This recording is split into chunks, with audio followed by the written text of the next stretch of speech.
সময় আছে না? হ্যাঁ হ্যাঁ সন্ধ্যার সময়। আচ্ছা। দোয়া করবো। আচ্ছা ঠিক আছে বই না বই আল্লাহ। লেবু লো লেবু লো। লেবু দিয়া আচ্ছা দুই সাইড কেন পারি একটু আস্তে লেবু দেবো। আস্তে।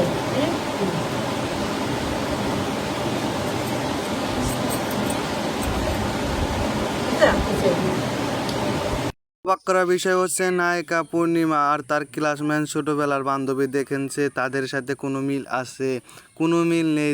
জাগত 25 বছর পর সে এসে তাক লাগিয়ে দিয়েছে। দেখুন তার চেহারা দেখুন আর তার বান্ধবীর চেহারা দেখুন।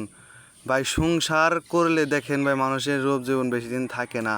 আর পূর্ণিমা আপু দেখেন সে কিন্তু ভালো জায়গায় থাকছে, দেখেন কত সুন্দর এখনও পুরাই নায়িকা এখনও দেখা যাচ্ছে ভাই।